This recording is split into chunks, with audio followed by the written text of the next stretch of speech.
السلام عليكم ورحمة الله وبركاته. أمضى الصوماليات ميلو البلد جوكتان وإذن سلامية. وحارنا هدي الله إنه إنا ندور قضب أنا كهذلنا ساعته قضب ككوات وربنا إنا نزدول استجنو وحويان وحلا الصعتان أسبوعي لصدا في أموايا ذنب إن لهذا الهيء درانس ولسه دقي اللي من ذكري. هل كأيان ربنا دور كدقيقة سو صعدين سؤال اسكو ويدينو سؤالها سؤال حلبانك wuxuu yiri aniga la soo dagay oo ka masuula hadaba xillibaanku inuu la soo dago ruqsad ma haysta yuusan fasax yuusan uga qaatay oo soo dajiyo wadanka oo kale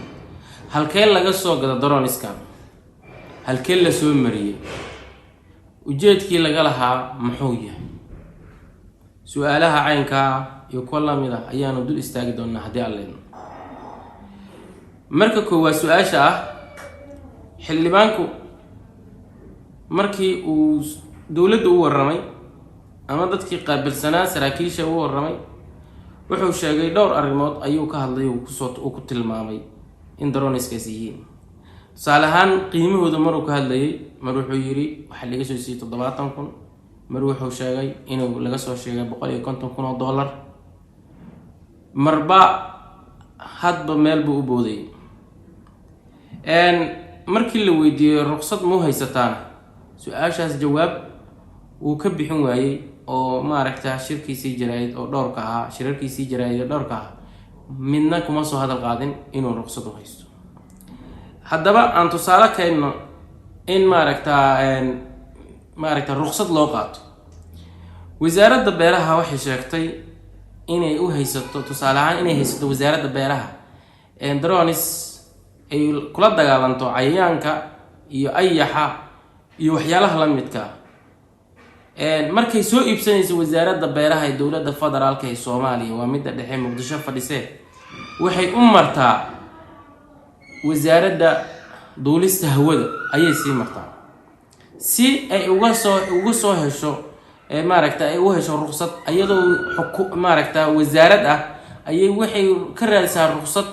iyo fasax iyo ogolaansho waxay ka raadsaa isla wasaarad ayada la siman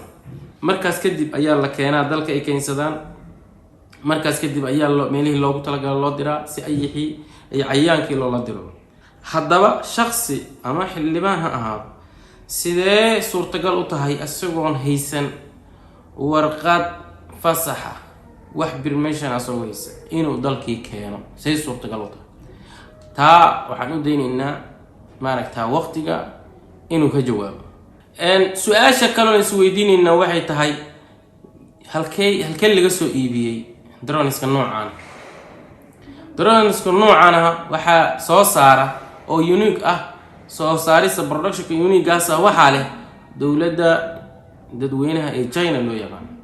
iyada ayaa laga soo iibiyay shirkad fadhigeedu yahay sidaas la mid ah ayaa ruqsad loo siiyay shirkad u haysata ruqsad oo Turkiga fadhisa ayaa soo iibsatay halka ayaa la soo mariyay dib markii hore laga soo iibiyay China ee la keenay Turkiga ayaa mar kale laga soo saaray diyaarado halkan la keenay oo wati aan wada ogeyn in garoonka aadan Cabdulla Cismaan aadan Cadde International Airport in laga qabtay xillibaanku markii la weydiiyay wuxuu yiri aniga ruqsad u haysta aniga maaragtaa keensaday aniga ka wakiila dawladda maaragtaa waxyaalahaas u sheegay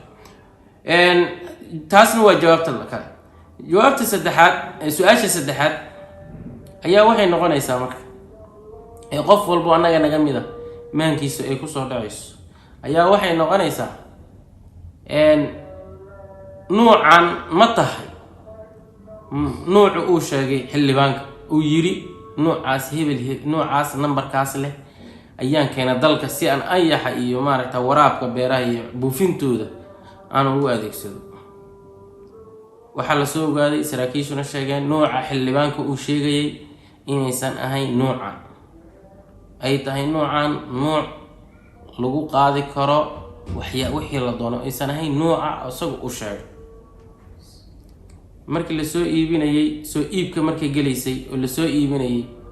warqadii uu soo bandhigay asagu waxaa ku qoray inuu maaragta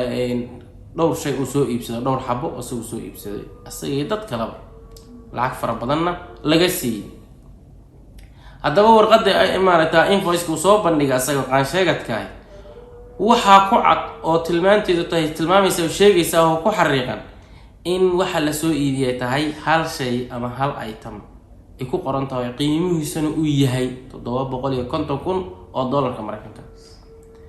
halkaana waxaa ka jira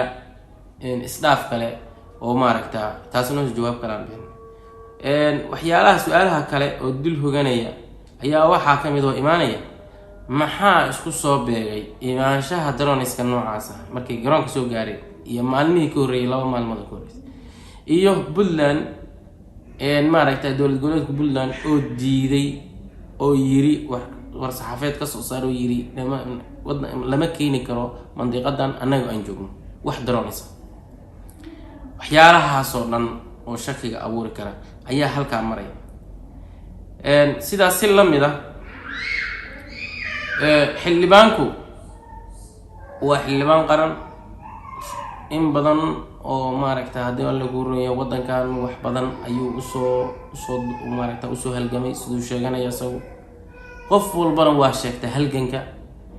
qof walba dowladnimada dadkii dumiyay ayaa halgamayaal dadkoodu u yaqaanaan. halkaa maaragta iyadu maaragta waxba waa uga soo naasacay waxay asaahati markii su'aal ayaa dhalanaysa iyadana way imaanaysa xildhibaanka maalintii drone-iska la qabtay iyo maanta inta ka dhaxaysa wuxuu waday uu soo maaragta uu qabanayay shir jiraay maalin walba xilli walba wuxuu shir jiraay ayuu qabanay idaacadaha dhan leeyahay TV sala hadlin mar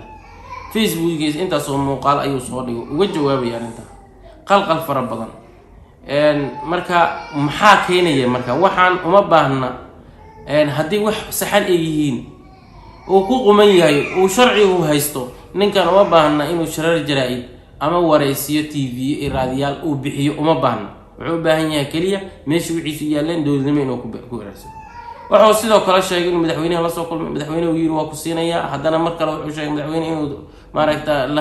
maaragta uu ka baqayo dowladda shisheeye wuxuu sheegay maaragta inaan asaga lagu bajin karin oo lagu baqdin karin maaragta nimanka la yiraahdo reer galbeed. waxaas oo dhan waa sheegay. hase ahaatee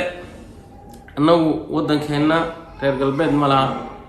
waxa leh ummadda Soomaaliyeed dadka loo yaqaan ayaa wadanka leh. wuxuu xildhibaanku isku dayay mar kale inuu aftahannimo ku dhaafsiiyo. aftahannimona way socon weysay dabcan waxa keenaya waxa hadaysan xaq iyo maarta ku fadhin waxba aftahannimo lagu moodi karo. laakiin waxa markay baadil yihiin waxa weeyaan aftahannimo walba iyo gabay walba oo akhriso kuma dhaqaaqi doonaan. waxyaalahaas oo dhan oo dhibaato ah ayaan maaragta ayaa arrimahaas iyo fadeexooyinkaas ayaa dul hoganay. wuxuu kaloo soo hadal qaaday xildhibaanku uu yiri maxaa anaga Ciraaq naga galay oo tusaale su'aal laga weydiiyo Ciraaq wax walba naga galay meelo badan ayaan isaga midnahay. tusaale ahaan dowladaheena oo burburay maaragta islaamists oo maaragta jooga labada dhinac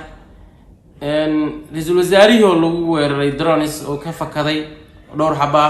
ka badbaaday. sidaas la mid ah annaga dalkeena oo jilicsan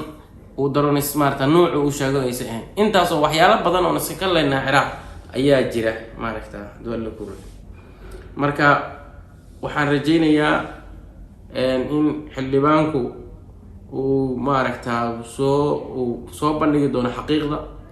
hadduu asagu soo bandhigi waayo waqtiga soo bandhigi doono haddii Allaahimo iyo waayaha ayaan u daynaynaa. hase ahaatee dowladda Soomaaliyeed way ku ammaanan tahay in ay maaragta xakamayso celiso inay maaragta iso dalka u soo gudbin waxyeelo kale maaragta uu dalkan u geysan. sababtoo ah hub fara badan ayaa dalkeena yimid oo la keenay oo waxyeelo fara badan nagu haya in badan 30 sano maaragta aan isku xasuuqin. marka iyadoo casriya in dalka la keeno la yiraahdo beera ayaan maaragta wax uga buufinayna ku waraabinayna meelo kale gacanimo kale oo ammaan ahayn ay gasho waa halis. marka dowladda Soomaaliyeed waxaan leeyahay drone-iskaas iyo kuwa la midkaaba gacmihiina ha ku jireen oo maaragta dowladdu gacanta ha ku hayso arinta inta maaragta laga gaarayo waqti aan hanan karno ama ay ruqsad u bixin karto ama dalka uu ka dago ama inaka kale dawladdu ay ka fiirsato nooca qofka uu maaragta loo fasaxayo noocyada aan halista ahayn drone scannerka oo 5 kilogram tusaale ahaan in dadka loo fasaxo waxyaalahaas oo kale ay wax isaga doobtaan sida TV-yada iyo cableska. haddaba walaalayaal waxaan kusoo gabagabeynayaa mar kale waxaan leeyahay Soomaaliya ha noolaato. waa mahadsantihiin.